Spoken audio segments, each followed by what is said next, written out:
नमस्कार, मी दिलीप मुसळे. पुन्हा एकदा सर्व विद्यार्थ्यांचं न्यू इंग्लिश अकॅडमीच्या या ऑनलाईन प्लॅटफॉर्मवर स्वागत आहे. आजच्या लेक्चरमध्ये आपण व्होकॅब्युलरी या अतिशय महत्त्वाच्या घटकावर आपण डिटेल स्वरूपामध्ये चर्चा करणार आहोत. तर व्होकॅब्युलरी या मेन घटकामध्ये अनेक छोटे छोटे टॉपिक आपल्याला या ठिकाणी पाहावे लागतात. त्यातील पहिला जो टॉपिक आहे तो आहे आपला वन वर्ड सबस्टिट्यूशन.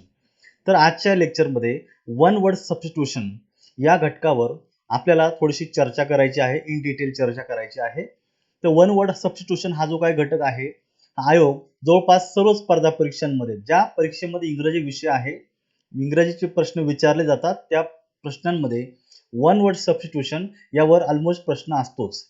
राज्यसेवा मुख्य परीक्षा, त्याच्यानंतर गट ब, गट क, इतर सरळ सेवा स्पर्धा परीक्षा, त्याचा स्टाफ सिलेक्शन असेल, सीडीएस असेल, बँक पीओ, क्लर्क, अशा विविध स्पर्धा परीक्षांमध्ये हा घटक जो आहे हा अतिशय महत्त्वाचा आहे. तर वन वर्ड सबस्टिट्यूशन हा जो काही घटक आहे, या घटकाविषयी आपल्याला पुढे जायच्या अगोदर मी सर्व विद्यार्थ्यांना एक छोटीशी नोटीस देऊ इच्छितो की विद्यार्थ्यांनो, मी दिलीप मुसळे व माझा जो मित्र आहे जाधव सर, आम्ही दोघांनी मिळून basic to advance English vocabulary हे पुस्तक 320 पानाचं पुस्तक हे पब्लिश केलेलं आहे. तर साधारणतः 2 वर्षांपासून या पुस्तकावर आम्ही मेहनत घेत होतो. चांगला कंटेंट या पुस्तकामध्ये आम्ही टाकून दिलेला आहे. तर राज्यसेवा, कंबाईन गट ब, तसेच इतर सर्व स्पर्धा परीक्षा, तसेच सेंट्रलच्या ज्या काही एक्झाम असतील, या सर्व स्पर्धा परीक्षांसाठी अत्यंत उपयुक्त असा जो शब्दसंग्रह आहे या पुस्तकामध्ये आम्ही टाकलेला आहे. अतिशय नव्यानं इनोव्हेटिव्ह असे नवीन नवीन शब्द या पुस्तकामध्ये टाकण्याचा आम्ही पूर्णपणे प्रयत्न केलेला आहे व या घटकाला पूर्णपणे न्याय देण्याचा प्रयत्न या पुस्तकामध्ये केलेला आहे. हे जे काही पुस्तक आहे, हे पुस्तक जनरली 2 भागांमध्ये विभागलेलं आहे. त्यातील पहिला जो भाग आहे, याच्यामध्ये जो आपला बेसिक टू ॲडव्हान्स व्होकॅब्युलरी हा भाग आम्ही याच्यामध्ये टाकलेला आहे. याच्यामध्ये वन वर्ड सबस्टिट्यूशन हा एक घटक आहे. One word substitution, word formation, phobia, mania, animals and their cries, animals at their living places and offsprings of animal, हे घटक याच्यामध्ये इन्क्लूड केलेले आहेत. त्याचबरोबर इडियम अँड फ्रेझल वर्ब्स हा एक घटक अतिशय महत्त्वाचा आहे. याच्यावर खूप सविस्तर आम्ही याच्यामध्ये मांडणी केलेली आहे. सिनॉनिम, अँटोनिम, ज्या ठिकाणी ज्या पेपरमध्ये इंग्रजी विषय आहे, अशा प्रत्येक पेपरमध्ये सिनॉनिम, अँटोनिम हा घटक असतोच. तर या घटकावर आम्ही खूप सविस्तरपणे या ठिकाणी मांडणी केलेली आहे. वर्ड्स ऑफन कन्फ्यूज असेल, ज्याला आपण होमोनिम्स म्हणूया. Words commonly misspelled, generally spelling चुकीचे असतात, अशा काही एक प्रश्न याच्यामध्ये विचारले जातात. हे प्रश्न देखील याच्यामध्ये दिलेले आहेत आम्ही. त्याच्यानंतर सम इम्पॉर्टंट फॉरेन वर्ड्स, असे अनेक फॉरेन वर्ड्स आहेत का ते जनरली आताच्या प्रचलित इंग्रजीमध्ये, त्याच्यानंतर वेगवेगळ्या पुस्तकांमध्ये, थेरीजमध्ये आपण कॉमनली पाहतो आणि ते आपण देखील वापरत आहे. असे फॉरेन वर्ड्स आपल्याला या पुस्तकामध्ये सापडतील. तर पहिला जो काही गट आहे, पहिला जो भाग आहे पुस्तकाचा, याच्यामध्ये हे सर्व मेन टॉपिक याच्यामध्ये आम्ही कव्हर केलेले आहे. आणि जो दुसरा जो भाग आहे, याच्यामध्ये आयोगाच्या इथून मागे जे काही पेपर्स झालेले आहेत, ह्या पेपर्सवर संबंधित घटकांवर जे प्रश्न विचारले होते, हे प्रश्न आम्ही सगळे क्लासिफाय करून या ठिकाणी तुम्हाला टाकून दिलेले आहेत. तर प्रश्न कुठला आहे, प्रश्न कुठल्या क्वेश्चन पेपर मधून घेतलेला आहे व ऑथॉरिटिव्ह जे काही आयोगाचे आन्सर की आहे, त्या आन्सर कीतला आन्सर देखील या ठिकाणी तुम्हाला दिलेला आहे. त्यामुळं व्होकॅब्युलरी या घटकावर परिपूर्ण तयारीसाठी हे जे काही पुस्तक आम्ही लिहिलेलं आहे, हे अतिशय उपयुक्त ठरणार आहे. ज्या विद्यार्थ्यांना हे पुस्तक हवंय, मी तर सांगेल की जे माझी बॅच अटेंड करतायत, ते बॅच अटेंड करणाऱ्या प्रत्येक मुलाजवळ हे पुस्तक असावं, जेणेकरून त्याला पेपरमध्ये व्होकॅब्युलरी या घटकावर सविस्तरपणे आपल्याला चर्चा करता येईल. व्होकॅब्युलरी या घटकावर त्याला सविस्तर वाचन करता येईल व पेपरमध्ये त्याला या घटकावरचे जे काही मार्क्स असतील हे त्याच्या हातचे जाणार नाही. तर मी खाली जो नंबर दिलेला आहे, हे दोन्ही नंबर माझे आहेत. या नंबरवर तुम्ही फोन करून पुस्तकाची इन्क्वायरी तुम्ही करू शकता. तर आपण आता कुठलाही वेळ न घालवता आपण आपला जे काही मेन टॉपिक आहे, या टॉपिककडे वळूयात. पहा की वन वर्ड सबस्टिट्यूशन हा जो काही घटक आहे, ह्या घटकावर प्रश्न हे वेगवेगळ्या प्रकारे विचारले जातात. साधारणतः एक बेसिक फॉर्मॅट आहे की one word for a phrase किंवा one phrase for a word, ह्या दोन्ही कॉन्टॅक्ट मध्ये हे प्रश्न विचारले जातात. म्हणजेच काय, तर प्रश्नामध्ये एक शब्द दिला जातो, त्या शब्दासाठी त्या शब्दाचाच अर्थाची जी फ्रेज आहे ही पर्यायांमधून तुम्हाला शोधून तुम्हाला ओळखायची आहे.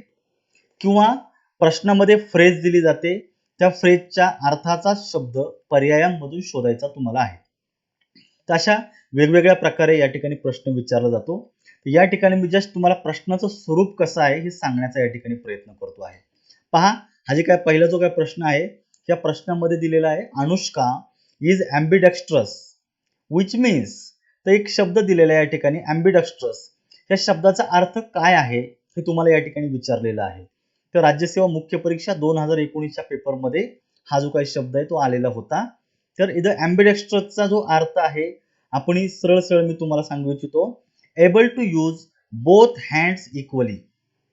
आपले जे हात आहेत ह्या दोन्ही हातांचा अगदी सारखेपणानं इक्वली तुम्ही चांगल्या पद्धतीचा वापर करू शकणे, अशा प्रकारचं जे काही व्यक्ती असेल त्या व्यक्तीला आपण अशाने ambidextrous असं म्हणूया. इज दिलेले able to think two ways simultaneously. तर एबल टू थिंक असा अर्थ होत नाहीये. Able to deal with critical circumstances अशानं हा याचा अर्थ होत नाहीये. Able to see two different views, तिथं व्ह्यूज वगैरे असा पण अर्थ होत नाहीये. दोन्ही हातांचा सारख्या कौशल्याने वापर करणं म्हणजेच ambidextrous. हा जर मिनिंग जर तुम्हाला माहित असेल तर अगदी तुम्ही पटकनी कुठलाही वेळ न घालवता 2 नंबरला तुम्ही आन्सर करू शकताय. या अशा प्रकारे हा एक प्रश्न विचारला जातो. दुसरा जो पॅटर्न आहे या ठिकाणी दिलेला आहे, या ठिकाणी पहा की matching pair, match the following.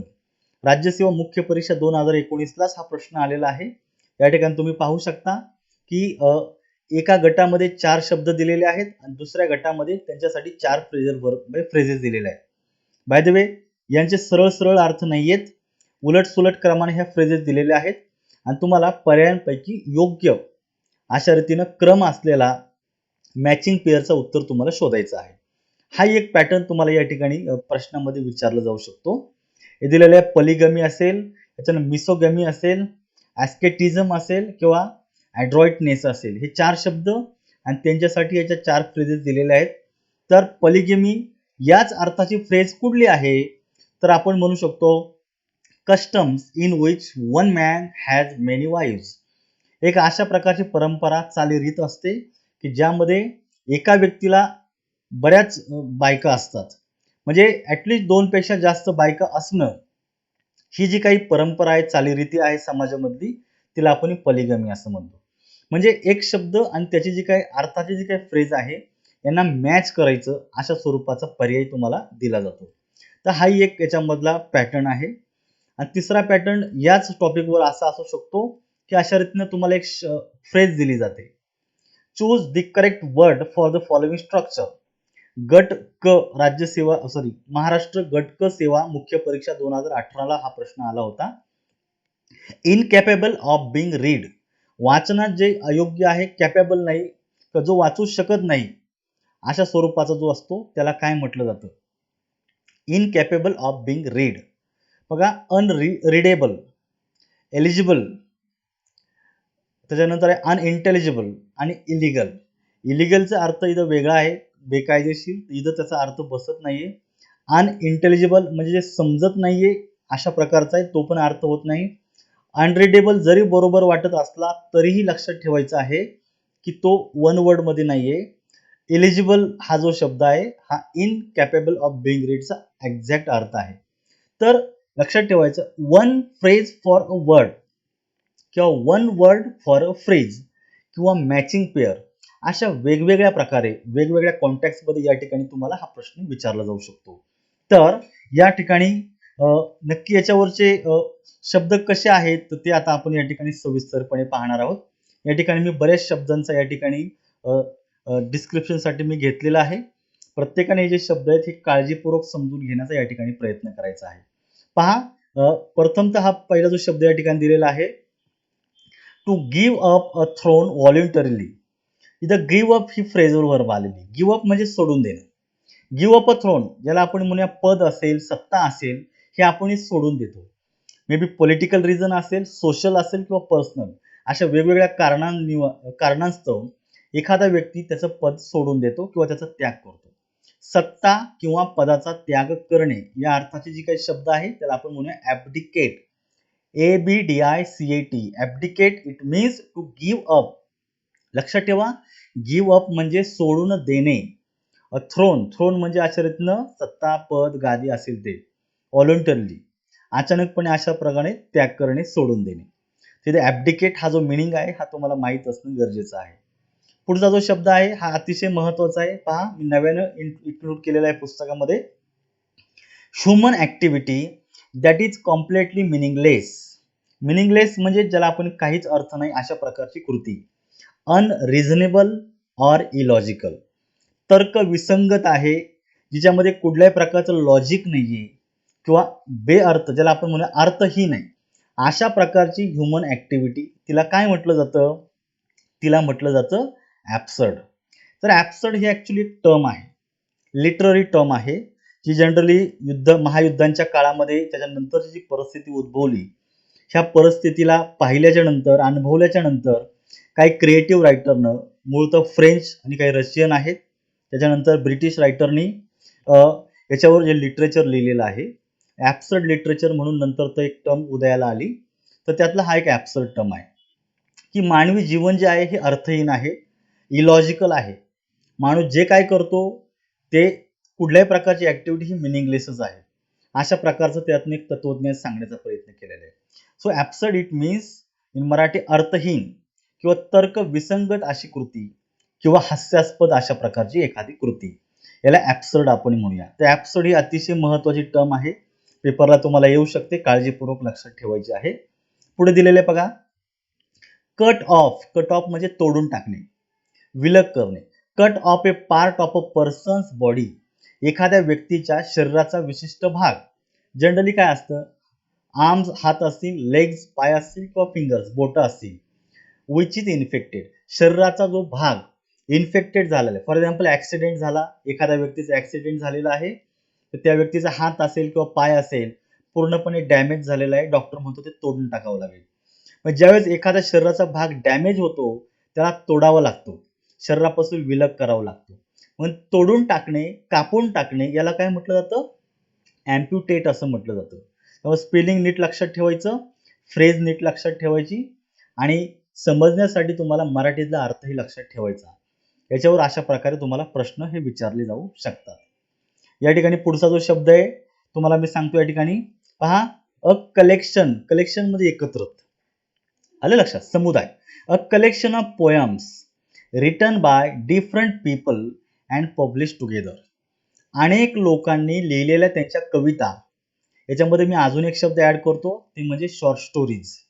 कविता असतील किंवा लघुकथा असतील, ह्या वेगवेगळ्या लोकांनी लिहिलेल्या असतात. त्यातील निवडक कवितांना किंवा शॉर्ट स्टोरीजला एकत्रित करून ते पब्लिश करणं, याला आपण मराठीमध्ये निवडक वेचे म्हणतो. इंग्लिशमध्ये त्यासाठी एक टर्म आहे, त्याला आपण म्हणूया अँथॉलॉजी. आलं लक्षात. Anthology is a collection of poems or short stories written by different authors or people and publish together. एकत्रितरित्या ते पब्लिश केले जातात. त्यामुळे एक गोष्ट लक्षात ठेवायची, अँथॉलॉजीमध्ये एकाच पोएटचे सगळ्या कविता नसतात, एकाच रायटरच्या सगळ्या शॉर्ट स्टोरीज असतात. वेगवेगळे पोएट त्याचे जे आउटस्टँडिंग पोएम आहेत किंवा विशिष्ट थीमशी रिलेटेड पोएम असतात किंवा शॉर्ट स्टोरीज असतात, त्यांना एकत्रितरित्या करून त्याची अँथॉलॉजी पब्लिश केली जाते. त्यामुळे हा एक अतिशय महत्त्वाचा शब्द आहे तुमच्यासाठी. पुढचा जो शब्द आहे त्याला आपल्याला म्हणायचं असा शब्द की a place where government and historical records are kept. एक अशा प्रकारची प्लेस असते का त्या ठिकाणी गव्हर्नमेंटचं रेकॉर्ड असतं किंवा हिस्टॉरिकल जुनं दस्तऐवज असतं, ते स्टोअर करून ठेवलं जातं भविष्यातील उपयोगासाठी. गव्हर्नमेंटचे वेगवेगळे डिपार्टमेंट आहेत, त्या डिपार्टमेंटचं जे काही जुनं दप्तर आहे, जे जुने जे काही त्यांचे काही आपण म्हणू शकतो की दप्तरच, जुनं जे काही त्यांच्या लिखापटीतले जे काही असतील सगळ्या नोट्स किंवा त्यांचे जे काही दस्तऐवज हे असेल, किंवा हिस्टॉरिकल ज्याला आपण अगदी राजे महाराजे असतील त्यांच्या काळामध्ये जे काही जुनी दस्तऐवज होतं त्यांना विशिष्ट ठिकाणी सुरक्षित ठेवलं जातं, तर त्या प्लेसला आपण आर्काइव्ज असं म्हणतो. Archives it means a place where government and historical records are kept. आलं लक्षात, सरकारी दप्तरखाना त्याला असं म्हटलं जातं. आता पुढचा जो शब्द आहे त्याला आपण म्हणूया आर्सेनल. आर्सेनल म्हणजेच काय तर पहा, a place where military weapons म्हणजे जे काही सैन्याचं जे काही युद्ध सामुग्री असेल and explosive are made and store. म्हणजेच काय, तर एका विशिष्ट प्लेसवर अशा रीतीनं सैन्यांसाठी काही एक्सप्लोजिव्ह म्हणजे दारुगोळा बनविला जातो, शस्त्र बनविले जातात आणि स्टोर करून ठेवला जातो. तर त्या प्लेसला आर्सेनल असं म्हटलं जातं, शस्त्रागार. आलं लक्षात? तर हा शब्द लक्षात ठेवा. पुढचा जो शब्द आहे तर त्या शब्दाकडे वळायचं आपल्याला. To encourage someone to do something wrong or illegal. Encourage म्हणजे प्रोत्साहित करणे. तर एखाद्या व्यक्तीला प्रोत्साहित करायचं. कशासाठी करायचं? To do something wrong or illegal. एखादं बेकायदेशीर कृती किंवा एखादी वाईट किंवा चुकीची कृती करण्यासाठी दुसऱ्या व्यक्तीला एनकरेज करणं म्हणजे प्रोत्साहित करणं. याला अबेट असं म्हटलं जातं. थोडक्यात जी चुकीची कृती असते, बेकायदेशीर असते, त्याला आपण गुन्हा म्हणूया. तर थोडक्यात गुन्ह्याला प्रोत्साहित करणं किंवा एखादा गुन्हा करण्यास एखाद्या व्यक्तीला प्रोत्साहन देणं किंवा त्याला साथ देणं, याला अबेट असं म्हटलं जातं. हा एक शब्द लक्षात ठेवा. पुढे दिलेले बघा, abstain. Abstain it means not to use oat.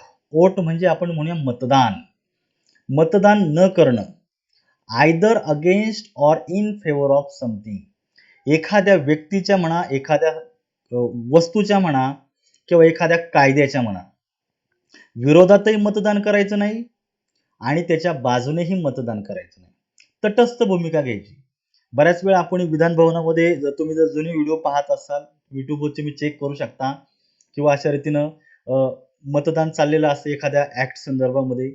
Government एखादं बिल आणतं पास करण्यासाठी, संसदेमध्ये असतं, लोकसभा असेल, राज्यसभेमध्ये असेल. तर त्यावेळेस काय होतं की त्यातील काही घटक पक्ष असतील तर ते ॲब्स्टेन राहतात. म्हणजे जाणीवपूर्वक दोन्ही बाजूने ते मतदान करत नाही. मग अशा प्रकारची परिस्थिती असते, त्याला ॲब्स्टेन असं म्हणतो. मतदान न करणे किंवा तटस्थ भूमिका राखणे. तर हा एक महत्वाचा शब्द आहे. पुढे दिलेला आहे बघा, accomplice. Accomplice means one who helps other person to commit a crime. एक असा व्यक्ती तो दुसऱ्या व्यक्तीला गुन्हा करायला मदत करतो. आता गुन्हा करायला मदत करतो म्हणजेच काय, तर त्याला काही महत्वाची माहिती प्रोव्हाइड करणं, त्याला गुन्हा करण्यासाठी काही शस्त्र प्रोव्हाइड करणं, गुन्हा करण्यासाठी त्याला काही पैसा लागत असेल तर तो फंडिंग करणं किंवा त्याला कुणाची मदत जर द्यायची असेल तर ती मदत देणं. तर अशा प्रकारची दुसऱ्या व्यक्तीला मदत करणं गुन्हा करण्यासाठी, तर त्या व्यक्तीला म्हटलं जातं अकम्प्लिस, साथीदार. कशातला? गुन्ह्यातील. स्पेलिंग लक्षात ठेवायचं, ACCOMPLIC. अकम्प्लिस म्हणजे गुन्हा करण्यासाठी मदत करणारा साथीदार. पुढे दिलेला तो म्हणजे अक्युज्ड. अक्युज्ड म्हणजेच काय, तर त्याला आपण मराठीत म्हणूया आरोपी. The person charged with a criminal offence. ज्या व्यक्तीवर गुन्हा नोंदवलेला आलेला आहे, ज्या व्यक्तीवर गुन्हा नोंदवलेला आहे किंवा त्याची कोर्टामध्ये अशा रीतीनं किंवा पोलीस स्टेशनमध्ये अशा रीतीनं गुन्ह्याविषयी तक्रार दाखल झालेली आहे, त्याला आपण अक्युज्ड असं म्हणूया, आरोपी. आलं लक्षात? खून करणे, मारामारी करणे, दुसऱ्याची पिळवणूक करणे, दुसऱ्याला लुटणं, लोबाडणं, या सगळ्या बेकायदेशीर गोष्टी आहेत आणि ज्या व्यक्ती अशा प्रकारच्या ऍक्टिव्हिटी करतात त्यांना अक्युज बनायचं, आरोपी. ज्याच्यावर गुन्ह्याचा आरोप आहे अशी व्यक्ती. लक्षात ठेवा, कुणालाही आरोपी म्हणता येत नाहीये. याच्यावर गुन्हा दाखल झालेला आहे तो व्यक्ती आरोपी म्हटलं जातं. पुढचं दिलेलं आहे पहा, हा एक आपल्या समाजामधलाच एक चालीरीत आहे आपण म्हणू शकतो सध्याच्या याच्यामध्ये. Practice of a married person. आता पर्सन म्हटलं तर मॅन असू शकतो, वमन असू शकतो. Having extra marital relationship.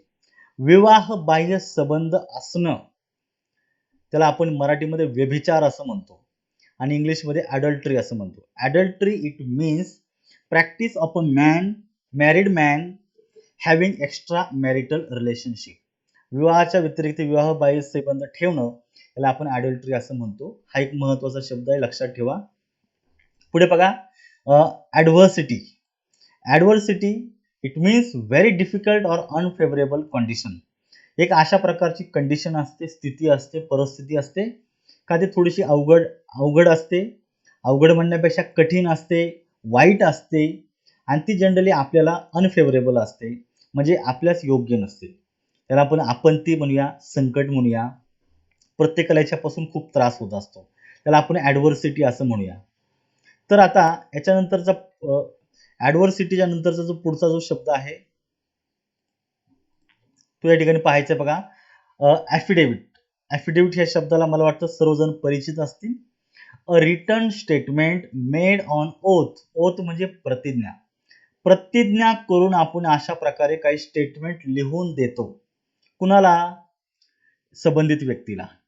In the presence of magistrate. मग तो वकील असेल किंवा आश्चर्य एखादा कायद्याचा व्यक्ती असेल, त्याच्या समोर त्याच्या उपस्थितीमध्ये आपण काहीतरी लिहून दिलं जातं रिटर्न स्वरूपामध्ये. त्याला आपण ॲफिडेव्हिट म्हणतो.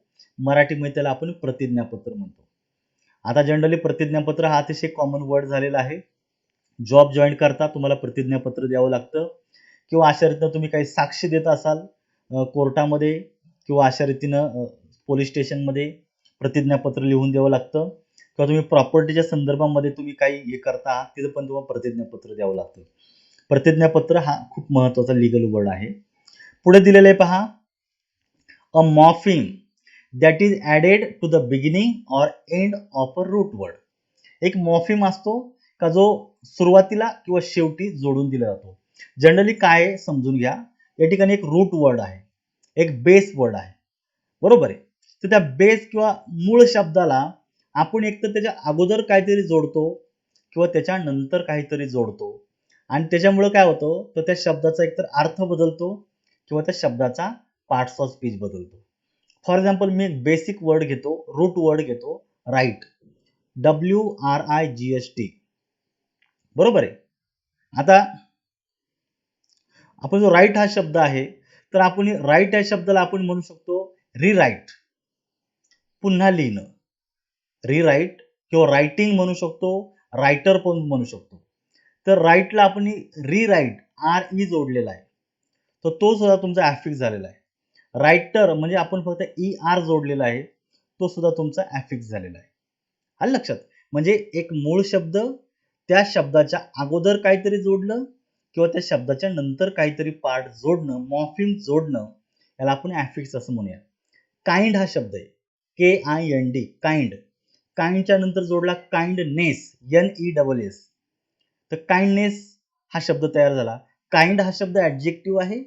काइंडनेस हा शब्द अशा रीतीनं काइंडनेस हा शब्द हा नाऊन आहे. LY जोडला, काइंडली तयार झालं, हा शब्द ॲडव्हर्ब तयार झाला. म्हणजे थोडक्यात आपल्याला मूळ शब्द रूट वर्ड त्याला म्हणूया, त्याच्या अगोदर किंवा नंतर काहीतरी जोडणं त्याला आपण ॲफिक्स असं म्हणूया. मराठीत त्याला उपसर्ग किंवा प्रत्यय असं म्हणतो. महत्त्वाचा शब्द आहे, नोटीस करा. पुढचा जो शब्द दिलेला आहे तो दिलेला आहे बघा. The result following a bad event. एखादी वाईट घटना असते, एखादी वाईट अशा मोठ्या प्रकारची घटना घडते, मग त्या घटनेच्या नंतरचा जो परिणाम असतो त्या परिणामाला काय म्हटलं जातं तर त्याला आपण म्हटलं जातं आफ्टरमाथ. आफ्टरमाथ युद्धासारखी जी काही वाईट परिस्थिती आहे या घटनेचा जो काही दीर्घकाळावर तुमचा परिणाम होतो त्याला आपण आफ्टरमाथ असं म्हटलं जातं. महाराष्ट्र वनसेवा पूर्व परीक्षा 2017ला हा शब्द येऊन गेला होता. पुढे दिलेले बघा. हा एक आपल्या व्यवहारातला शब्द आहे, लीगल वर्ड आहे जनरली. फायनान्शियल सपोर्ट और मनी गिवन टू हजबंड और वाईफ आफ्टर डिवॉर्स. डिवॉर्स याला आपण म्हणूया घटस्फोट. तर जनरली कायदेशीररित्या ज्यावेळेस एका पती पत्नीचा डिवॉर्स होतो, घटस्फोट होतो, तर आपल्याकडे तर जनरली पत्नीला थोडासा कायदेशीररित्या आपण काहीतरी फायनान्शियल सपोर्ट करत असतो.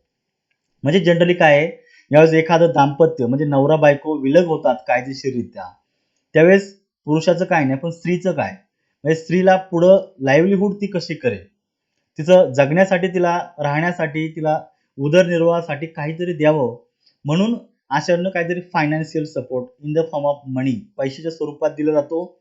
In the form of property, प्रॉपर्टीच्या स्वरूपामध्ये दिला जातो. अशानं काहीतरी देणं याला आपण ॲलिमनी असं म्हणतो. यालाच मराठीमध्ये पोटगी असं म्हटलं जातं. सर्वांना पोटगी हा शब्द माहिती आहे. तर पोटगीसाठी इंग्लिशमध्ये शब्द आहे alimony. So it is a support given to woman or man, okay, after divorce. आता जो पुढचा जो शब्द आहे तो महत्वाचा आहे बघा. लिटररी टर्म आहे ही. indirect reference of a person, story or of another literary work. Generally लिटरेचरमध्ये म्हणजे कथा असेल, त्याच्यानंतर पोएट्री म्हणजे कविता असेल, लघुकथा असतील, निबंध असतील, या सगळ्या साहित्यांमध्ये काय केलं जातं, एका कथेमध्ये दुसऱ्या कथेची इनडायरेक्ट रेफरन्स दिला जातो. कधी कधी पात्रांचा उल्लेख केला जातो, कधी कधी त्यातील जे काही डायलॉग असतात त्या डायलॉगचा देखील इनडायरेक्टली रेफरन्स दिला जातो.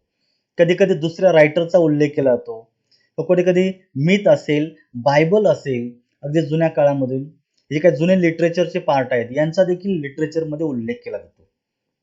तर अशा जुन्या कथा, व्यक्ती किंवा दुसरं एखादं पुस्तक यांचा अप्रत्यक्षरित्या आपल्या पुस्तकामध्ये उल्लेख करणं, यालाच आपण ॲल्युजन असं म्हणूया. ॲल्युजन हा अतिशय महत्त्वाची टर्म आहे, तुम्हाला येऊ शकते पेपरला, महत्त्वाची लक्षात ठेवा. पुढचा जो शब्द आहे त्या शब्दाकडे वळूयात आपण. The school or college where one has been educated.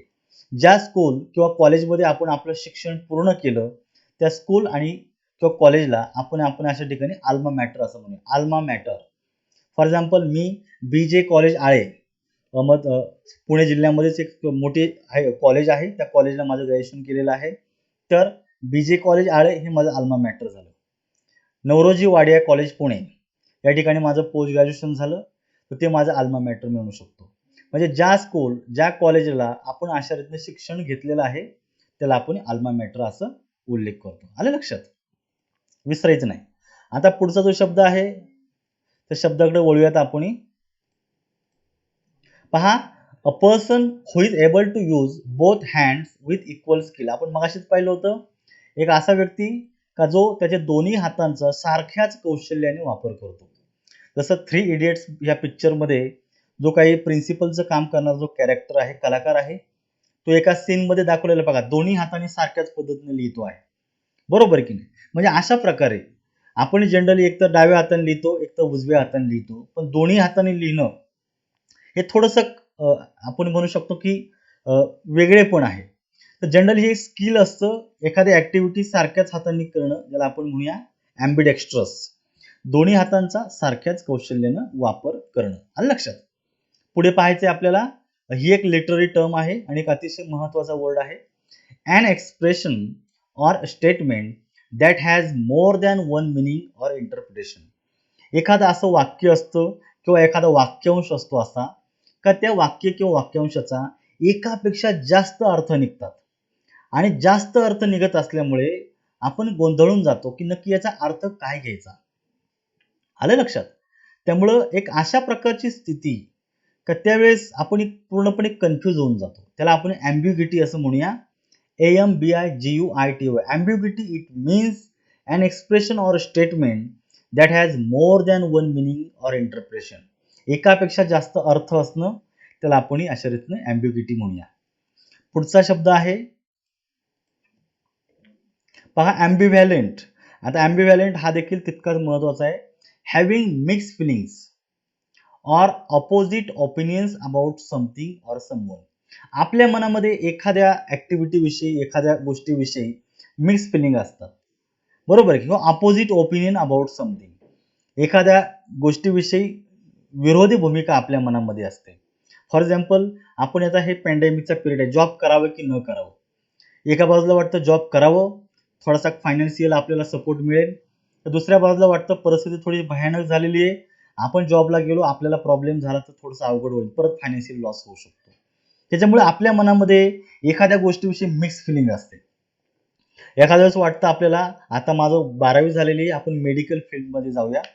तर एका बाजूला खूप आनंद वाटतो की मेडिकल फील्डमध्ये जावं, पण दुसऱ्याच मन विचार करतं का अरे मेडिकल फील्ड नको, आपण दुसरा एखादा ऑल्टरनेटिव्ह आपल्या करिअरसाठी निवडावा.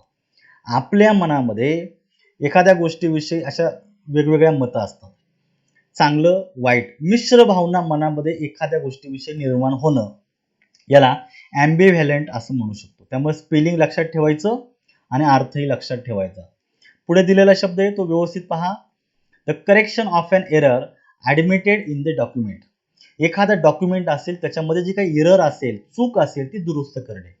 आता त्याला आपण इंग्लिशमध्ये अमेंडमेंट असं म्हणतो, त्याला सुधारणा किंवा दुरुस्ती म्हणतो. शक्यतो हा घटनेच्या बाबतीत मुख्यत्वे वापरला जातो. अमेंडमेंट आपण म्हणू, अमेंडमेंट ऍक्ट असतात, घटना दुरुस्ती वगैरे म्हणूया. कारण एखादी घटनाचा जर विचार केला तर काळानुसार त्याच्यामध्ये बदल होणं गरजेचंच असतं. आणि तशी आपली राज्यघटना, भारताची जी राज्यघटना आहे ती तशा प्रकारे अंशतः लवचिक अशा स्वरूपाची आहे, अंशतः ताठर देखील आहे. काही भाग असा आहे की त्याच्यामध्ये आपण बदल करू शकत नाही, तो आपल्या राज्यघटनेचा फ्रेमवर्क आहे. परंतु काही भाग असा आहे की त्याच्यामध्ये काळानुसार बदल करणं गरजेचं असतं. बरेचसे कायदे आहेत. आता का ते कायदे काळानुसार बदलत चाललेले आहे. तसं आपण 370 कलम आहे. पूर्वी अशा राज्यघटनेनं त्या विशिष्ट प्रांतासाठी एक विशिष्ट प्रकारचं संरक्षण दिलं होतं. आताच्या सरकारनं राज्यघटनेमध्ये दुरुस्ती करून अशा रीतीनं ते कायदा रद्द केला आणि सुधारित कायदा आणला. म्हणजे वेगवेगळे जे जुनाट झालेले कायदे असतील त्यांच्यामध्ये दुरुस्ती करणं आणि नवीन कायदे अंमलात आणणं, याला आपण अमेंडमेंट असं म्हणूया. याला आपण सुधारणा किंवा दुरुस्ती असं म्हणू शकतो. आलं लक्षात? पुढचा दिलेला आहे पहा. हा आपल्या सर्वांच्या कॉलेज जीवनाशी संबंधित शब्द आहे. अ फॉर्मर फिमेल स्टुडंट, आपण विद्यार्थिनी असं म्हणूया. विद्यार्थिनीच्या बाबतीत फॉर्मर म्हणजे माझी विद्यार्थिनी, ऑफ अ स्कूल, कॉलेज और युनिव्हर्सिटी. आपण कुणीतरी एखादी विद्यार्थिनी एखाद्या स्कूलची, कॉलेजची किंवा एखाद्या विद्यापीठाची माझी विद्यार्थी आहे, तर त्या माझी विद्यार्थिनीला काय म्हटलं जातं? अल्युमना, ALUMNA, अल्युमना. एखादी शाळा महाविद्यालयाची माझी विद्यार्थिनी, लक्षात ठेवा. आता त्याच्यासारखा दुसरा जो शब्द आहे अ फॉर्मर मेल स्टुडंट. आता हा विद्यार्थी आहे, माझी विद्यार्थी एखाद्या स्कूल, कॉलेजचा, विद्यापीठाचा असेल त्याला अल्युमनास असं म्हटलं जातं, ALUMNUS. स्पेलिंग मधला जो व्हेरिएशन आहे तो चेक करायचा आहे. मग तो शब्द मेल साठी आहे का फिमेल साठी आहे, म्हणजे विद्यार्थी का विद्यार्थिनी, हे तुम्ही काळजीपूर्वक पहा. याच्यावर देखील प्रश्न आलेले आहेत, महत्वाचा शब्द आहे. पुढचा जो शब्द आहे तो पाहायचा या ठिकाणी पहा. A book written by an unknown author. एखादं पुस्तक का ते अननोन ऑथरने लिहिलेले, म्हणजे आता अननोन म्हणजे कोणीतरी लिहिलेलंच आहे, परंतु बऱ्याच वेळा अगदी आता हा अतिशय महत्वाचा शब्द आहे. थोडक्यात मी तुम्हाला सांगतो. अगदी जुन्या काळामध्ये 16व्या-17व्या शतकामध्ये जनरली काय असतं की विशिष्ट समाजातील विशिष्ट क्लासमधील लोकच अशा प्रकारे लिखाण करत असायचं. म्हणजे नॉव्हेल असेल, एसे असतील, पोयम असेल लिहिले जायचे, बरोबर आहे. तर त्यामध्ये जनरली अशा विशिष्ट समाजामध्ये स्त्रियांना लिहिण्याची अशा रीतीने अनुमती नव्हती, लिखाण करण्याची, शिक्षणाची अनुमती नव्हती. तर अशा प्रमाणात काही ज्या स्त्रिया होत्या का त्या लिखाण करायच्या अनॉनिमस नावाने. अनॉनिमस म्हणजे निनावी नावाने ते पुस्तक, लिखाण जे केलेलं ते पब्लिश करायचे. त्यामुळं ते पुस्तक मार्केटमध्ये तर यायचं, लोक तर ते पुस्तक वाचायची, पण हे पुस्तक लिहिलं कोणी, ह्या पुस्तकाचा जो ऑथर आहे तो पूर्णपणे हिडन असायचा. ऑथर आहे परंतु तो त्याचं नाव एक्सपोज करत नाहीये. किंवा अशा रीतीनं बऱ्याच वेळा असं पण सापडलेलं आहे की जनरली एखादी सोशल सिस्टम आहे, पॉलिटिकल सिस्टम आहे, त्याच्या अगेन्स्ट सुद्धा लिहिलं जायचं, बरोबर आहे. मग ज्यावेळी तुम्ही एखाद्या सिस्टमच्या अगेन्स्ट लिहिता तर तुम्हाला वाटतं की आपण जर असं अगेन्स्ट लिहिलं तर आपल्या जीवाला धोका मिळू शकतो, बरोबर आहे की नाही? काय समाजातीलच लोक आपल्याला टार्गेट करतील, मारतील, काही पण करू शकतात. मग अशा वेळेस असे क्रिएटिव्ह जे रायटर होते तर ते अनॉनिमस नावाने लिहायचे आणि पब्लिश करायचे. ते पब्लिश केल्यामुळे तो ऑथर कोण आहे हे मूळचं जनरली पटकन लक्षात येत नसायचं, किंबहुना काही लोकांना नाव एक्सपोज करायला पण आवडत नसायचं, ते अशा पद्धतीने लिहायचे. ते अनॉनिमस रायटिंग जनरली असते. अ book written bye unknown author. आलं लक्षात? तर शब्द नोटीस करा, हा आलेला शब्द आहे. A word or a phrase form by transposing letters of another. आता जनरली काय असतं, हा एक अतिशय महत्वाचा शब्द आहे पहा. A word or a phrase form म्हणजे एखादा शब्द किंवा एखादी फ्रेज अशा प्रकारे तयार केलेली आहे. ट्रान्सपोजिंग लेटर्स ऑफ अनदर म्हणजे एक शब्द आहे, त्यातले जे लेटर्स असतात ते उलट सुलट क्रमानं मांडून दुसरा शब्द तयार करणं, या प्रक्रियेला आपण ॲनाग्राम असं म्हणतो. नीट काळजीपूर्वक ऐका, हा शब्द आत्ताच्या 2019 मध्ये पेपरला आलेला आहे, ॲनाग्राम. तर याच्यामध्ये शब्द दिले बघा तुम्हाला एक एक्झाम याच्यासाठी प्रॅक्टिससाठी. State, STATE. तर स्पेलिंग बघा स्टेट. तर स्टेटचं काय केलं, स्पेलिंग मध्ये चेंजेस केला, TAST. बघा याच्यातले जे लेटर्स आहेत ते सगळे लेटर्स याच्यामध्ये. तर शब्दातील स्पेलिंग मध्ये लेटर्स मध्ये उलट सुलट मांडून एक नवीन शब्द बनवणे, याला आपण ॲनाग्राम असं म्हणतो. एल्बो, एल्बोचा आपण बघा बिलो केला. बी मध्ये आहे सुरुवातीला घेतला, ई सुरुवातीला आहे छोटा मध्ये घेतला, एल इथं एल घेतला, ओ आणि डब्ल्यू आहे असं जोडून दिले. म्हणजे एका शब्दामध्ये असे उलट सुलट जोडून नवीन शब्द तयार करणं याला ॲनाग्राम असं म्हटलं जातं. हा एक खूप महत्वाचा शब्द आहे, नीट लक्षात ठेवून पहा आणि समजून घ्या. पुढचा जो शब्द आहे तो पण महत्वाचा आहे पहा. Additional information added at the end of a book. पुस्तकाच्या शेवटी एखाद्या टॉपिक विषयी थोडी डिटेल स्वरूपामध्ये इन्फॉर्मेशन मांडली जाते. तुम्ही बऱ्याच वेळा काही मोठाले जे संदर्भ ग्रंथ असतात, पुस्तकं असतात, तुम्ही ती पाहू शकता. इव्हन डिक्शनरी देखील असते. त्या डिक्शनरीच्या शेवटी अपेंडिक्स जोडलं जातं. ते अपेंडिक्स म्हणजेच काय, तर पुस्तकाच्या डिक्शनरीच्या मध्यभागामध्ये कुठेतरी अशा काही टर्म्स येतात, काही महत्वाची इन्फॉर्मेशन येते, तर त्याची जी अधिक माहिती आहे ती पुस्तकाच्या शेवटी काही पानं जोडून दिली जाते. त्याला आपण पुरवणी असं म्हणूया, किंवा पुस्तकाच्या शेवटी जोडलेली जी महत्वाची अधिकची जी माहिती असते घटकाविषयीची तिला आपण अपेंडिक्स म्हणूया. दुसरा दिलेला शब्द आहे तो या ठिकाणी पाहायचा आहे आपल्याला. A person appointed by parties to settle their disputes between them. Dispute म्हणजे वाद, डिस्प्यूट्स म्हणजे भांडणं. दोन गट असतील, दोन पार्टी असतील, त्या दोन गटामधील जी भांडणं आहे ही आपापसामध्ये मिटवण्यासाठी ह्या दोन्ही पार्टी एका विशिष्ट व्यक्तीला अपॉइंट करतात. का तो व्यक्ती ह्या दोन्ही पार्टींना गटांना समजून सांगतो, दोघांमधील वाद काय आहे ते व्यवस्थित समजून घेतो आणि या दोघांनाही समजून सांगण्याचा प्रयत्न करतो किंवा सोल्युशन देतो.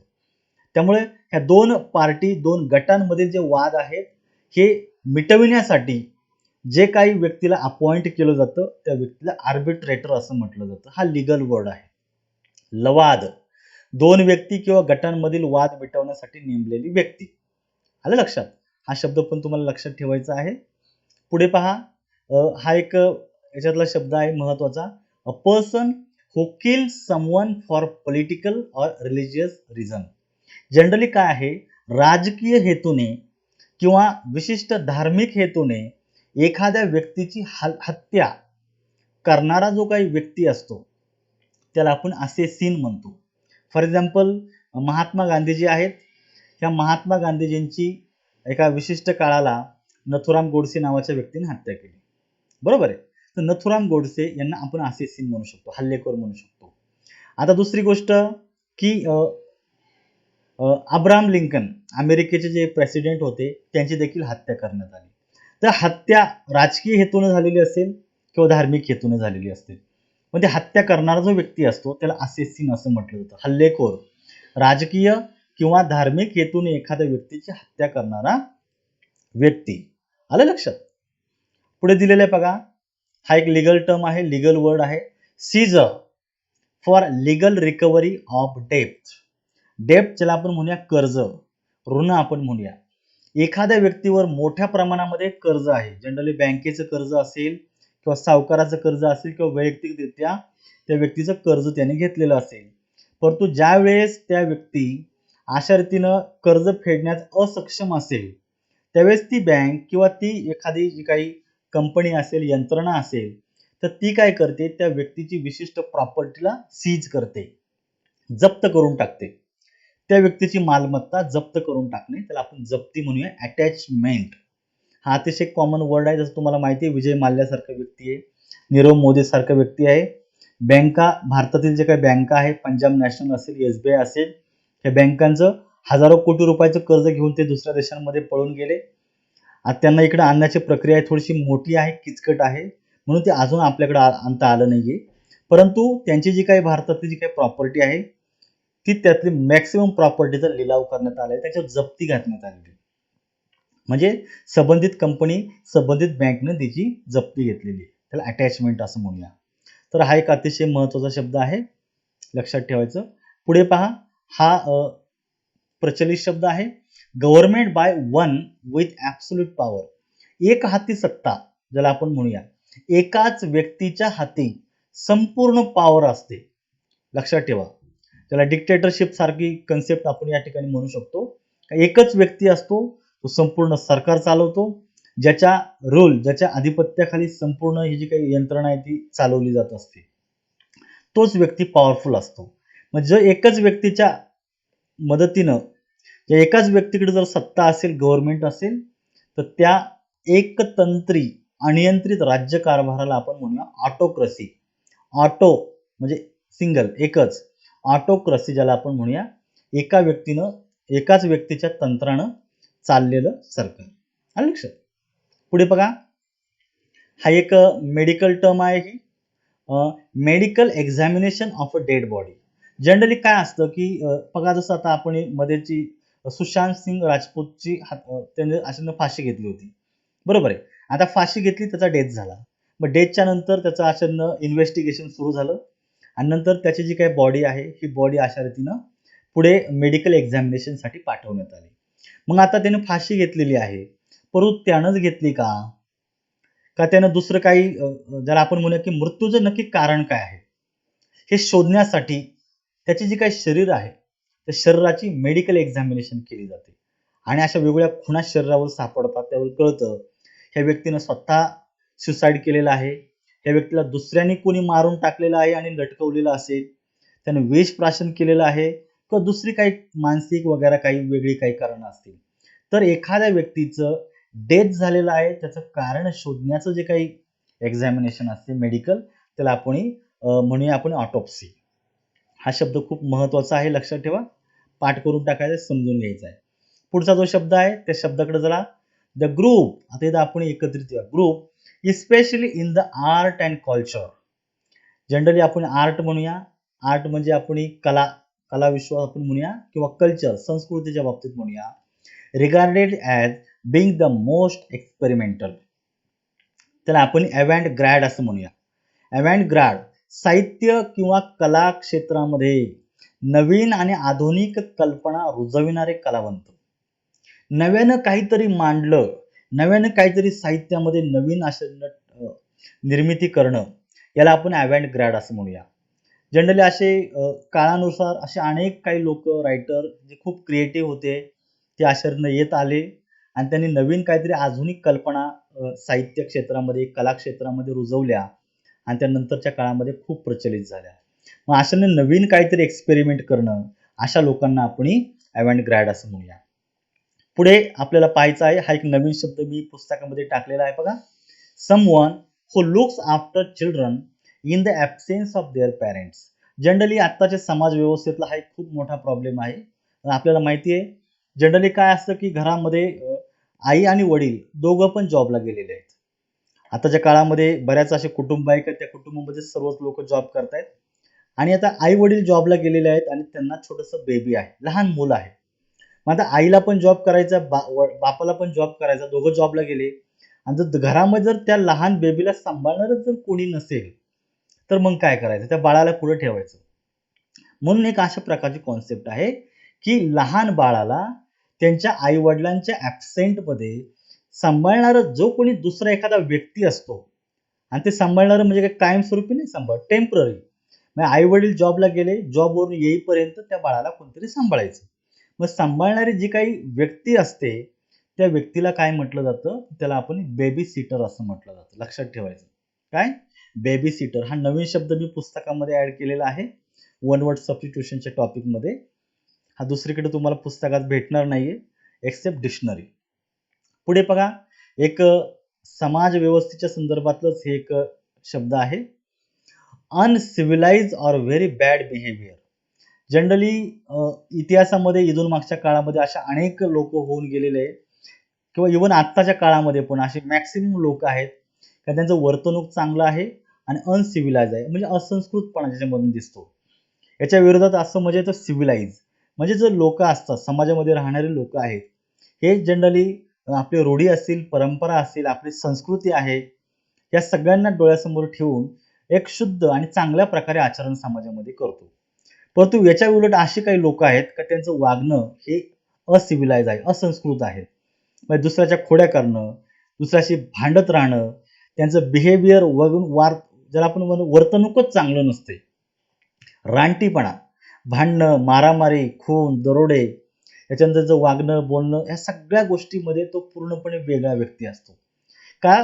त्याचं बिहेवियर हे जनरली अनएक्सेप्टेबल असतं according to our social standard. ज्या समाजामध्ये राहतो त्या समाजाच्या स्टँडर्ड प्रमाणे ते नसतं. असंस्कृत आणि रानटीपणाचं बिहेवियर याला आपण बार्बॅरिझम असं म्हणूया. लक्षात ठेवायचं आहे, महत्वाचा शब्द आहे. पुढे दिलेला आहे बेंच. आता बेंच आपल्या प्रत्येकाला वाटेल की आपण वर्गामध्ये बसतो तो बेंच, तसं नाहीये. बेंच आपण ज्याला म्हणूया द नेम फॉर द जजेस और मॅजिस्ट्रेट इन अ कोर्ट. जे न्यायाधीश असतात ह्या न्यायाधीशांचं जे मंडळ असतं त्याला आपण बेंच असं म्हणूया. वेगवेगळे न्यायाधीश असतील, यांना एकत्र कमिटी गठन केली जाते काही केसेस हँडल करण्यासाठी, त्याला आपण बेंच असं म्हणूया, न्यायाधीशांचं मंडळ. पुढचा जो शब्द आहे तो पाहायचा या ठिकाणी a list of books with details of authorship, edition, subject etcetera. तर या ठिकाणी पुस्तकांची यादी असते. लक्षात ठेवायचं, पुस्तकांची सूची दिलेली असते आणि त्याच्यामध्ये त्या पुस्तकाचं नाव, त्या पुस्तकाचा ऑथर कोण आहे, ते पुस्तक कितव्या एडिशनचं आहे, त्या पुस्तकाचा सब्जेक्ट काय आहे, इयर ऑफ पब्लिकेशन काय आहे, हे सगळ्या गोष्टी त्या ठिकाणी दिल्या जातात. याला आपण बिब्लिओग्राफी असं म्हणतो, ज्याला संदर्भ ग्रंथ म्हणूया, ग्रंथसूची म्हणूया. जनरली ज्यावेळेस एखादं पुस्तक लिहिलं जातं त्या पुस्तकाच्या शेवटी काही ग्रंथांची लिस्ट दिली जाते का हे पुस्तक लिहित असताना त्या संबंधित ग्रंथांचा मदत घेतलेली आहे, वाचन केलेलं आहे, त्याला आपण बिब्लिओग्राफी असं म्हणूया. खूप महत्वाचा शब्द आहे. पुढचा जो दिलेला शब्द आहे तो या ठिकाणी पाहायचा आपल्याला an event taking place every 2 year. पहा की एव्हरी 2 year, दर 2 वर्षांतून एकदा घडणारी घटना. लक्षात ठेवायचं, दर 2 वर्षांतून एकदा, दर 2 वर्षांनी घडणारी जी घटना असते त्याला बाय एनियल असं म्हणायचं. बाय म्हणजे 2, एनियल. आलं लक्षात. आणि याच्या विरोधात दुसरा जो शब्द आहे an event taking place twice a year. 2 वर्षातून एकदा घडणारी घटना. an event taking place twice a year. Sorry, twice a year म्हणजे वर्षातून 2 वेळा घडणारी घटना. त्याला आपण म्हणा बाय ॲन्युअल. ॲन्युअल म्हणजे वार्षिक, बाय म्हणजे 2. वर्षातून 2 वेळेस जी घटना घडते तिला बाय ॲन्युअल असं म्हटलं जातं आणि जी 2 वर्षानंतर एकदा घडते तिला बाय एनियल असं म्हटलं जातं. स्पेलिंग मधले व्हेरिएशन चेक करा, तुमच्या लक्षात येईल. पुढचा जो शब्द आहे बघा, टॉकिंग डिसरिस्पेक्टफुली अगेन्स्ट गॉड और सॅक्रेड थिंग्स. जनरली काय असेल, एखादा देव, देवता किंवा ज्या पवित्र जे काही गोष्टी असतात त्यांच्या विरोधामध्ये अगदी आपण अनादरपूर्वक बोलत असतो, तर त्या प्रकारच्या बोलण्याला आपण ब्लास्फेमी असं म्हणूया. आणि अशा बऱ्याच गोष्टी बऱ्याच आपल्या समाजामध्ये घडत असतात. जनरली एखादा व्यक्ती असतो का जो एखाद्या विशिष्ट धर्माविषयी, एखाद्या विशिष्ट देवाविषयी, देवतांविषयी किंवा काय पवित्र गोष्टींविषयी अगदी अनादरपूर्वक बोलत असतो. बाय द वे असं बोलणं चुकीचं असतं, परंतु अशा प्रकारचे बोलणं याला आपण ब्लास्फेमी असं म्हणूया. बऱ्याच वेळा हा अतिशय जे कट्टरतावादी लोक असतात, हे कट्टरतावादी व्यक्ती दुसऱ्या धर्म, दुसरा देव किंवा अशा पवित्र गोष्टींविषयी दुसऱ्याच्या अशा प्रकारे बोलत असतात किंवा अशा प्रकारचे काही समाजामधीलच काही घटक असतात का ते देव, देवता आणि पवित्र गोष्टींना नेहमी नावं ठेवत असतात, त्यांच्याविषयी अनादरपूर्वक बोलत असतात, त्याला आपण ब्लास्फेमी असं म्हणूया. पुढे बघा, a stupid or careless mistake. अशा प्रकारची एखादी केअरलेस, निष्काळजीपणानं झालेली जी चूक असते, मूर्खपणाची जी काही चूक असते त्या चुकीला आपण ब्लंडर असं म्हणूया. लक्षात ठेवा, अतिशय महत्वाचा शब्द आहे ब्लंडर. पुढचा जो शब्द आहे तो पाहायचा आहे socially unconventional style of living of a person, specially an artist or writer. Generally हे दोन असे व्यक्ती आहेत बघा का ते खूपच मॉडर्न, म्हणजे आपण आधुनिक जी विचारसरणी आहे अपारंपरिक आहे. पारंपरिक म्हणजे जे आजपर्यंत चालत आलेले त्याचप्रमाणे आपलं वागणं, वर्तणूक आपण कंटिन्यू करणं. याच्या विरोधामध्ये ज्याचं जीवन पद्धती आहे पूर्णपणे अपारंपरिक आहे. जसा समाज बदलत जातो, जशी परिस्थिती बदलत जाते, त्याच्यापेक्षा तो थोडा फॉरवर्ड असतो आणि अगदी अपारंपरिक पद्धतीनं तो जीवन स्वीकार करतो आणि त्याचप्रमाणे तो व्यक्ती वागत असतो. अशा प्रकारची जी काही लाईफस्टाईल असते त्या व्यक्तीची त्याला आपण बोहेमियन असं म्हणूया. तर Bohemian is socially unconventional style of living. आलं लक्षात. पुढचा जो दिलेला आहे शब्द त्याला आपण म्हणूया बमकिन, अगदी खेडवळ व्यक्ती असतो. अनसोफिस्टिकेटेड और socially awkward person from a country side. आता कंट्री साइड म्हणजे खेडवळ, गावाकडील आपण असं म्हणू शकतो. परंतु याच्या पलीकडे आपण म्हणू शकतो की तो गावाकडचा आहे, तो खेडवळ जरी असला तरी त्याची वागणूक थोडं अनसोफिस्टिकेटेड आहे, अनपॉलिश्ड आहे. म्हणजेच वागण्या बोगण्यामध्ये अतिशय साधेपणा त्याच्यामध्ये असतो. आलं लक्षात? तर त्याला आपण बमकिन असं म्हणूया. हा एक छान शब्द आहे, तुमच्यासाठी नवीन पाठ करायचं, लक्षात ठेवायचा. पुढचा जो दिलेला शब्द आहे त्याला आपण पाहूया. One who eats human flesh. का जो मानवी मांस खातो त्याला आपण एक कॅनिबल असं म्हणूया. लक्षात ठेवायचं, शब्द नीट लक्षात ठेवा, कॅनिबल. पुढचा जो शब्द दिलेला आहे मी थोडासा फास्ट घेतो या ठिकाणी. A person with a beautiful handwriting. एक असा व्यक्ती असतो ज्याचं हँडरायटिंग खूपच सुंदर असतं. तर सुंदर हँडरायटिंग असणारा जो व्यक्ती आहे त्याला कॅलिग्राफर असं म्हणूया आपण. आलं लक्षात, कॅलिग्राफर. पुढचा जो शब्द आहे त्याच्यामध्ये बघा, कार्डिओलॉजिस्ट म्हणूया, हृदयरोग तज्ञ. अ person who is specialist in heart diseases. हृदय आणि त्याच्या आजारांच्या संदर्भात जो पाहत असतो, स्पेशलिस्ट असतो, त्या व्यक्तीला, त्या डॉक्टरला आपण कार्डिओलॉजिस्ट म्हणूया. कार्डिओलॉजिस्ट म्हणतात त्याला, हार्ट डिसीज असणाऱ्याला, हृदयरोग तज्ञ. पुढचा जो शब्द आहे तो पहा, animals those live on meat. जे मीट म्हणजे अशा रीतीनं मांस खाऊन उपजीविका करतात, ते जे काही प्राणी असतात त्यांना कार्निव्हरस असं म्हटलं जातं. नीट स्पेलिंग बघा, CARNIVOROUS. कार्निव्हरस हे ॲनिमल्स आहेत का जे मांस खाऊन जगतात, मांस भक्षक असं म्हणूया. पुढचा जो शब्द आहे त्या पुढच्या शब्दाकडे पहा, the final stage of tragedy or drama. Generally it shows the death of a tragic hero. आणि दुसरा त्याला अर्थ दिलेला आहे, an event causing great suffering, damage or destruction. याला आपण थोडक्यात कॅटॅस्ट्रोफ असं म्हणूया. तर कॅटॅस्ट्रोफ म्हणजेच काय, तर जे नाटक असतं एखादं, ड्रामा ज्याला आपण म्हणूया, त्याचा जो शेवटचा भाग असतो, जनरली ट्रॅजेडी म्हणजे शोकांतिका.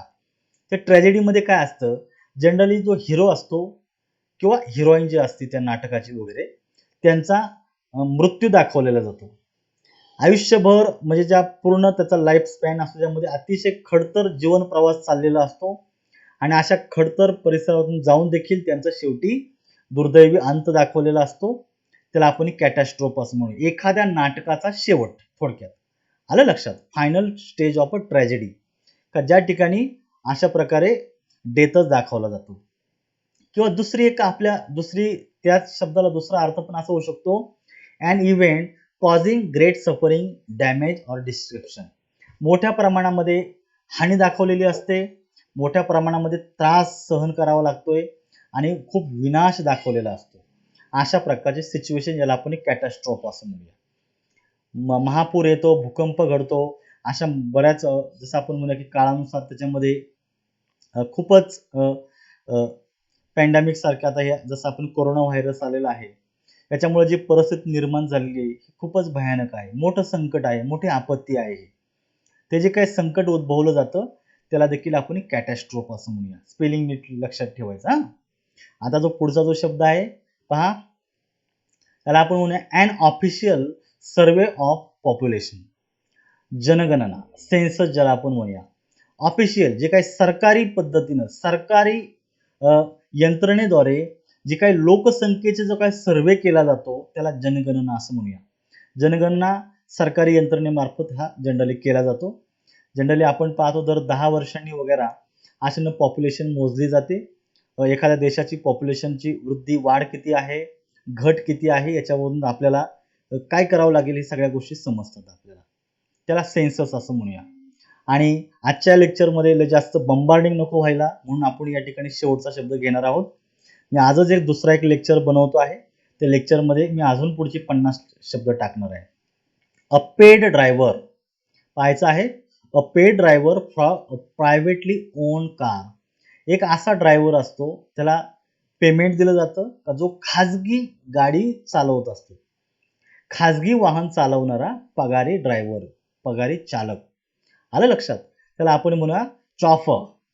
चॉफर is a paid driver for a privately own car. आलं लक्षात, खाजगी कार चालवणारा ड्रायव्हर जो असतो त्याला चॉफर असं म्हणूया. तर मित्रांनो, हे जे शब्द आहेत हे तुम्हाला थोडे थोडे थोडे थोडे करून तुम्हाला हा शब्द समजून घ्यायचे आहेत. तर मी आजच्या लेक्चरमध्ये या ठिकाणीच थांबणार आहे, जेणेकरून तुम्हाला जास्त एकदम असं हॅमरिंग झाल्याशिवाय सारखं वाटणार नाहीये. तर असे नवीन नवीन शब्द घेऊन मी आता पुढच्या व्हिडिओमध्ये परत एकदा येणार आहे आणि परत मी अशा पुढची जी काही लिस्ट आहे मी तुम्हाला अपडेट करत राहणार आहे. तोपर्यंत हे जे शब्द मी तुम्हाला समजून सांगितलेले आहेत हे वेगवेगळे सगळे वेगळे लीगल वर्ड असतील, काही सोशल फील्डमध्ये आहे, काही मेडिकल आहेत, काही लिटरेचर मधले शब्द असते. असे वेगवेगळ्या शब्दांना एकत्रितरित्या करून मी अशाने हा लेक्चर घेतलेला आहे. असे बरेचसे शब्द पेपरमध्ये तुमच्या कॉम्पिटिटिव्ह एक्झाममध्ये वारंवार विचारले जातात. मुलं नेहमीच विसरत असतात, म्हणून हा खास लेक्चर त्या मुलांसाठी जे मुलं सारखे विसरत आहेत. आलं लक्षात? तर मी पुढच्या लेक्चरमध्ये याच्या पुढची अपडेटेड लिस्ट घेऊन लवकरच तुम्हाला भेटणार आहे. तोपर्यंत मी थोडा वेळ तुमची रजा घेतो. धन्यवाद.